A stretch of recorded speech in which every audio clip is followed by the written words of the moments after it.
Like if you have a video topic that's like debunking something, you know, some people believe this thing and I'm gonna debunk it. That's like a pretty solid way to get views on YouTube. Alright, Elliot Sang, let's see if you're right. A few months ago, top 500 ball streamer Yeatle created a video explaining the supposedly 3 main compositions in Overwatch. And in this video, I'm going to be reacting and commentating on the video, as well as providing a simpler yet more comprehensive template for understanding Overwatch comps. Alright, so before I get into Yeatle's video, I think it's really important that I go over the target audience that he's trying to go for here. And it's the target audience, as you can see by the view count, is very broad and it's not very niche.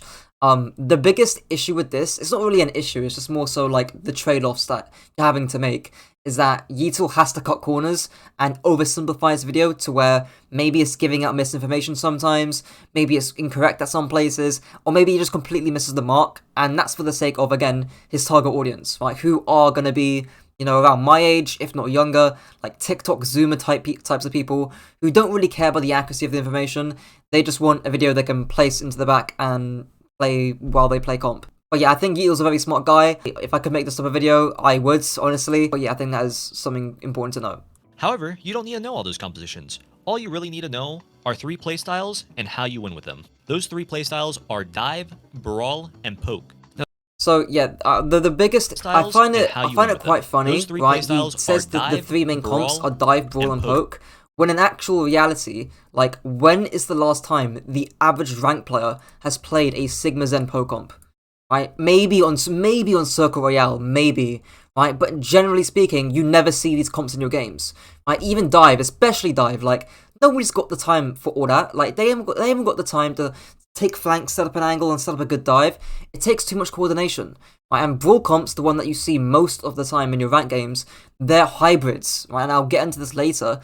But the more accurate, sort of like, the biggest thing Yeatle's video misses out on are the hybrids between, like, these 3 archetypes, right? It's oversimplified to generalize the comps into dive, poke, or brawl.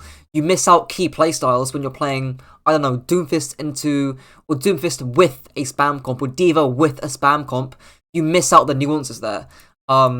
So, yeah, right, like, I find it quite funny that he says that, like, you need to know these 3 comps, guys, but you never play these comps in your games. You play hybrids in your games. You play a mismatch of heroes that seemingly don't go well together, right? And I think it would have been more educational for Yeatle to, like, say, oh, this is how you play Bull with a brawl comp, right? Or this is how you play Sigma on Watchpoint and Gibraltar, right? Where you normally play a dive comp. I think it would have been a lot more educational there. Because that's what wins me games. And hopefully it'll win you games too. I genuinely wonder, like, the people watching this video, like, how many games have they won off this video? I would be very shocked if they won one. Poke is typically when you shoot. Basically, you want to close in the distance on the opposing team and beat them with your abilities or just raw muscle power. Yeah, I like how he, like, that's partially correct, right? Like, if you're playing Reinhardt brawl comps, of course, you're gonna have some frontline trades going on here, right? But really, the key thing with brawl mirrors is the flanks, right? It's whether you're Cassidy, right? When the wall goes down, is your DPS doing shit? That's literally as simple as that. Like, if the wall goes down here, when the Reinhardts are swinging, right, is my Ana getting a nades? Right, or did she miss? Or did she mistime it? Right, is there someone flanking through Hotel? Right, looking to go into backline? Right, that is the key thing with brawl mirrors. It's not just big fat Reinhardt go swing, right? That's so oversimplified. You're probably wondering what's the difference between running someone over in Brawl and diving them. And that's why I explained dive. So just like Brawl, you're not usually going to win from poking at your opponents the whole game. At one point or another, you need engagement. Unlike Brawl, again, this is where hybrids are just so important, man, because, like, what if you're running Winston Pharmacy, right? Pharmacy, and then, like, Ana or Zen, right? Then you are poking them down from range, softening them up, and then your Winston's still going to look to take angles, right? Maybe stage on high grounds, maybe do some crazy-ass quirky flank around the map, trying to get a dive onto the Ana, right, without taking much damage early on. So again, this is why hybrids are so important. But if you're playing short-range dive, right, and actually Yeatle shows here, you're not usually going to win from poking at your opponents the whole game. If you're playing short-range dive, you need engagement. like, you're going to have a Winston who's going to go over here, right, and then there we go. Kind of play style. But at one point or another, you're going to have a Winston, like, probably going over here, right, then a Tracer going over here, a Sombra maybe playing an alleyway. Right? If you're playing a short-range dive, right, and this is why sustained range and mobility, as I'll go on later to explain, are better indicators than brawl poke dive. this is what you'd be doing, right? You'd be taking short-range angles around the brawl comp to pull them apart. Now, if you saw the thumbnail... He also mentions that dive is very precise in terms of, like, you're going onto one target, right? Which, again, is an oversimplification, because brawl comps can do that, right? You can rush straight onto the enemy Reinhardt, that's a single target, right? But why is brawl not dive, right? And, again, the reason is mobility, right? This is why the mantra of mobility, range, and sustain, right, instead of brawl, poke, dive is significantly better, because it tells you why those comps are powerful in the first place. It tells you how to play them, and what to leverage in terms of your comp, right? And it also gives room for hybrids, right? Like, again, a hybrid between mobility and range and sustain, etc. So again, an oversimplification. Generally, aside from that, a good brawl has a tankiness to outlive a dive, a good dive has the ability to avoid poke and take out their backline, and a good poke has the damage to walk backwards and melt the brawl as they approach. So this graphic is super outdated. I mean, like, this is... You would have seen this around, like, Overwatch 1, 2018, 2019 days, and even then, like, this graphic is still outdated. With Overwatch in general, I believe that, like, it's a lot of it, I mean, Yeatle did mention it, but, like, a lot of it will come down to maps. I think it almost exclusively comes down to maps nowadays, right? So, like, if you're actually going into a rank game and trying to use this, right, and you think, oh, Brawl's better than Dive, but say you're playing on New Queen Street, right, where the flanks are very, very open, right, the sightlines are relatively longish, right, and you're playing against a brawl comp, right, you wouldn't necessarily be wanting to play poke into that, right? Dive would be very good there, right, or like maybe a mismatch between the dive and the poke hybrid, right? That would be a very good counter, or a very good way of playing around the brawl comp. You take longer range sightlines around the brawl comp, utilize the flanks, and pull them apart from different angles. So yeah, again, but on maps like Colosseo, right, dive is significantly harder to run because of the very, very narrow sightlines that Colosseo provides. Right, I think it's one of the worst design maps in the game. They would need to remove the glass panels on neutral. Yeah, this is a complete oversimplification. I don't even think, like, again, this is just extremely map dependent, right? It goes back and forth. Like this, right? Depending on the map. Which role do you think is the most important when deciding the optimal playstyle? Support. Yep, you heard me right. Support is the most important when trying to build the team playstyle. The reason for that is you pretty much only have one tank, and all their utility is basic. So I'm not gonna play this next 30 seconds here. I'm hopefully Yeatle, like, I'm not gonna oversimplify what he's saying here, but his argument for saying that the reason why supports dictate your comp is because supports have the most utility, right? Utility is what dictates a comp. I'll remove that actually. What dictates a comp, right? Therefore, supports dictate the comp, right? Because they have the most utility. That's kind of the two premises and conclusion he comes to. The issue with this is that utility doesn't define a comp. It's again, right, sustain, range, and mobility, right? Which he probably, like, I'm honestly, I don't think he said either of these words. Maybe mobility, right? But he has not said sustain at all in this video, and he rarely says range. Right? Those are the three things that make a comp, right? Not whether it supports tank or DPS, right? Like, say you're on, Circuit Royale, right? You're playing, and you've got a Reaper, right? You're not going to be, that's not a poke comp if you're playing Reaper on Circuit Royale, right? Like, each hero and each role, like the tank, the DPS, and supports, each role has heroes that are inflexible, right? Reaper, right, for example, in the DPS category, is super inflexible with poke comps, right? Because he lacks range, right? He has no range, right? Whereas you look at someone like, on the tank category, someone like Sigma, right? He lacks mobility, so therefore you cannot play Sigma dive, right? Where, you know, in supports, even Baptiste, right? Baptiste, he lacks mobility, which is why you don't play him in dive comps. So each role in the game has a hero or multiple heroes that are so inflexible in their playstyle to where they can't play either of the three general archetypes that we see in the game, right? And then on the flip side, there are heroes that are flexible, right? So we've got Kiriko, who's super flexible, can play all three. Tracer, super flexible, can play all three. In tank category, D.Va's flexible, can play all three. So again, this is just an oversimplification. Supports don't always dictate the comp that you're playing, right? So that's a big one right there. If you're trying to figure out what the strength of your team is, just look at what your support lineup is. No, look at what your team's picking, not always what your support lineup is, right? Of course, sometimes you might want to look at your Lucio and say, guys, I probably don't want to be running spam here, right? Again, hybrids, which I will get onto. But yeah, like, it's not just the supports. Look at your DPS, look at your tanks, look at what your team are playing. Like, not always your supports. That was a horrible Regen burst. Why do people do this, man? Like, do people not understand that the Regen burst range is 10 meters? Right, your Regen burst is not finna hit your Symmetra here, bro. I'm sorry. So many people do this. What I'm kind sorry. Of playstyle? Good. So let's actually start at the bottom. Regen burst, like, this is a top 500 player, by the way, and I know he doesn't play Baptiste, right?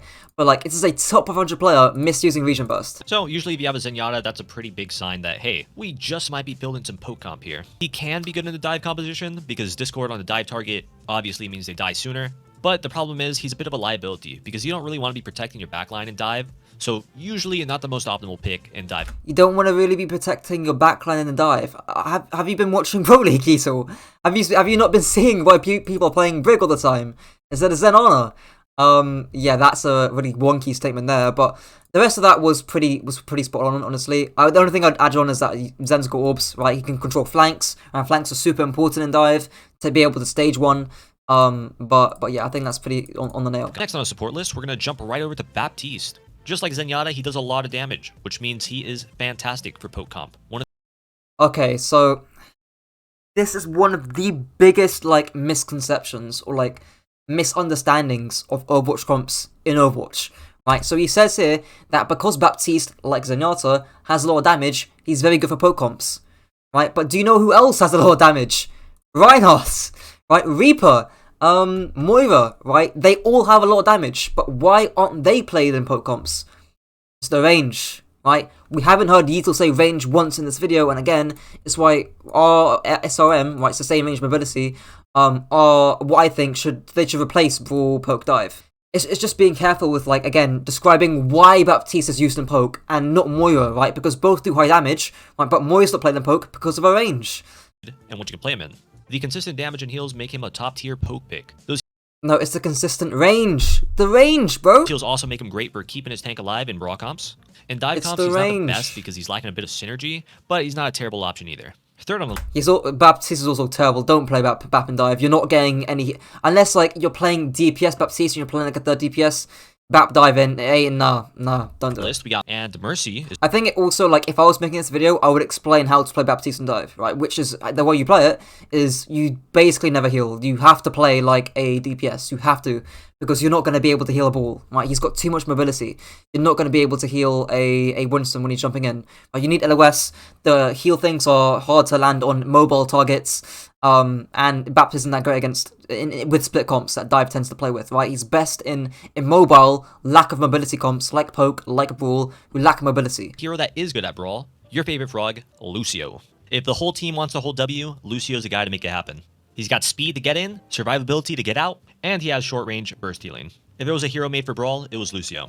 That being said, something that he's not made for is poking. This guy is terrible at poking. Yeah, he's not. He just hasn't got the range. Like compared to Zen, Baptiste, Alan to a lesser extent, Mercy too. He just hasn't got the range. Like you're not utilizing the mobility in poke, bro. You're not utilizing it in Circle Royale, right? Unless again you're playing Red Lucio. If you're playing a Lucio on Circle Royale into double sniper, you have to red it. Like there's no other playstyle. You have to. You have to leverage your mobility somehow. You do not want to have a Lucio on your team. Which is kind of what he's doing here in the background gameplay. Next up is Kiriko. She's really good at dives, and she's pretty good at taking care of herself. She's a scary 1v1. She's not much of a brawler herself, but the heals and the cleanse are pretty useful in that comp, and her ultimate might as well just be a free fight win. Kiriko's kind of whatever in poke, because yeah, she might get a headshot here and there, but she doesn't pump out the consistent damage that Zenyatta and Baptiste do. So yeah, here's the thing with Kiriko, right? Kiriko she can play in all three, right? We've seen in playoffs last year the Winston, Lucio, Kiri comp, where she just heal botted and farm Kitsune Rush, which is Winston, Lucio, Kiriko comp is like a dive plus brawl hybrids, because it's got both sustain and mobility. But with Kiriko and poke, the way you play it is again similar to Lucio, right? You have to leverage your TP somehow, some way. Which is by hard flanking. You have to hard flank if you're playing Kiriko and Circle Royale. You need to get on top of the snipers, two-tap them, and then TP back. Right? It's the only way you're going to get value out of Kiriko. And if you can't do that, you might as well play Life Weaver, I'm not going to lie. Starting with top of the list, we have D.Va. Her name starts with D, and you know what else starts with D? Dive. Her mobility and shotguns make her great for running down the enemy backline, stopping them from getting healed with Matrix, and matrixing her fellow divers. Depending who she's up against, she can get by. Please say the word mobility, bro. I'm begging. In a brawl, but poke is a no-go. You do not want to be poking people with shotguns. Of course you don't. Okay, so this again, where the hybrid thing comes up, right? Because yes, no shit, you don't want to be poking. If you're playing D.Va with spam comp, right? You're playing D.Va, maybe double sniper like Widow Hanzo, right? And you're playing against Sigma Widow Hanzo, right? The way you play that, obviously, you're not going to be playing frontline, right? You're not going to be spamming from 10 years away, right? But the way you play D.Va in that comp is you either peel off your Widow or Hanzo if they're playing against the dive comp, or you look to mock the Widow and the Hanzo, right? You use your mobility to mock the enemy DPS who are really, really lethal. Right? Whereas Sigma, you can't easily do that, right? And again, this depends on the map, right? Like maybe on some maps where there's a lot of high grounds, D.Va might be better than Sigma in a poke comp, and that sounds really weird, but it's because of the mobility. Whereas again, on more linear, longer range maps where Sigma can utilize that range and there isn't much high ground to play around, like Junkertown or Soccer Royale, Sigma is likely the better pick. But D.Va is playable, definitely playable in poke comps. But again, he still can't explain that. He still can't explain hybrids there because of the target audience thing. Same thing applies with Doomfist because of the mobility. Right? Get in and get out. D.Va, so Doom can't peel as well as D.Va can, but in exchange, he's got higher burst damage and higher burst mobility, right? Which means he can mock those D.Vas or those Widows, those Hanzos, those Ashes, those Sojourns, those Soldiers. He can mock them in spam comps really, really well because of the mobility. I've just checked on OBS. I mean, this video is 25 minutes long. I'm gonna edit it down. Hopefully, it gets like 15 minutes ish. But yeah, as you've seen, the video has taken corner cuts for obvious reasons. Again, video length and making it easier to understand. But yeah, there are really, really key things here that I think Yeatle misses and could have been included without making the video more complicated. Like again, range is super important and the mobility as well, right? And sustain to a lesser extent, right? Using those terms, and also including the fact that there can be hybrids that can be run. Right, hybrids are super important. Right, in fact, when you watching this video, the next time you play ranks, you're gonna be playing a hybrid comp. Right, this video doesn't really help the average player, in my opinion, because they're not going to be playing Ryan, Lucio, brawl comps, or dive comps or poke comps all the time. They're going to be playing a mixture. I think explaining how to play those would have been more useful. So yeah, before ending off this video, I want to quickly shout out Coach Spike's over year-old video, which breaks down Overwatch into those 3 archetypes I mentioned, but also breaks them down even more simply into frontline and angles matchups. It's a template that I still use to this day when I coach GM plus teams, and while it's not perfect and it has its limitations, it's a much more holistic framework while not being much more complex than the simple brawl dive poke. And that's it for the video. Shout out to my tier 2 Patreon and channel member, Broken by 50%, as well as my other members, XBenny, T-Meg, Chris Jones, Craig, 9socks, Reslucio, and Susfring. Until next time.